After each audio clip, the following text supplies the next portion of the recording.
Passionné d'art, Pascal Loisel est avant tout connu pour ses sculptures inspirées d'illustres personnages de l'histoire de l'art, Camille Claudel, Balthus, Giacometti, Duchamp ou Blake. Dans son appartement vénitien, nous avons découvert qu'elle était aussi créatrice de mobilier en bronze, la matière qu'elle préfère.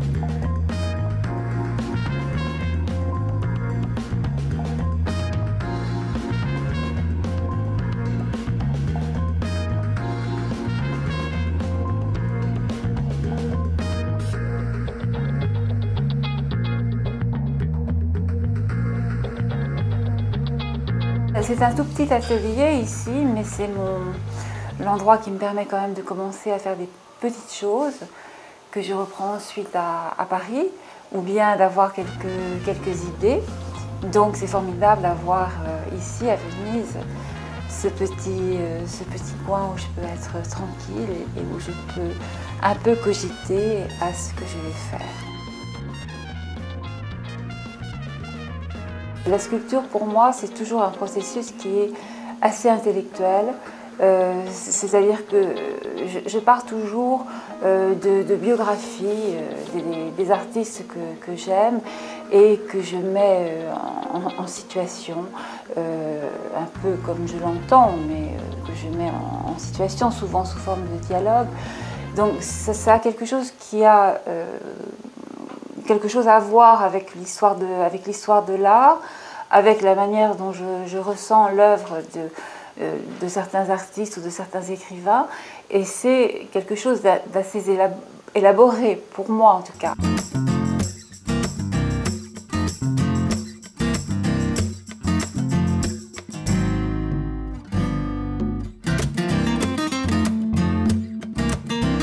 J'aimerais que vous parliez du travail que l'on vient de voir et qui est un travail de design, de création de meubles, un peu plus, parce qu'il y a de la sculpture, évidemment. Oui, alors en fait, l'idée m'en est venue lorsque nous avons acquis ce pied-à-terre vénitien, pour lequel nous n'avions pas de meubles, et je me suis dit que j'allais faire des meubles, donc des tables et des bibliothèques en l'occurrence, en prenant les animaux de la lagune, les cigales qui sont tellement belles, mais aussi les poulpes.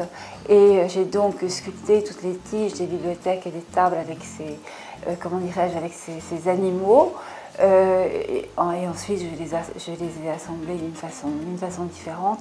Et ça m'a donné, en effet, envie de faire aussi des meubles, parce que j'aime tout ce qui est élégant. J'ai par ailleurs pu profiter d'un travail que j'avais fait antérieurement, qui consistait à faire donc, des visages de Marcel Duchamp en résine translucide, et ce qui est ce qui est très compliqué à faire, et ce qui entraîne de nombreuses chutes, entre guillemets, c'est-à-dire des ratés. J'ai donc récupéré tous les ratés pour en faire des luminaires, et je trouve que ça donne une lumière très douce, très gaie, très joyeuse également. Donc j'ai utilisé ça aussi. Il y a aussi 2 ou 3 autres choses, des tables et des guéridons en résine translucide toujours.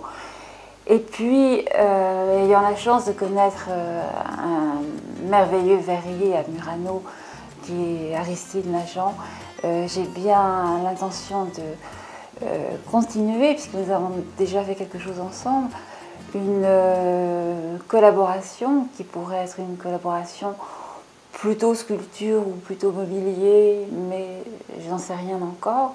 Et tout ça est très, comment dirais-je, très excitant.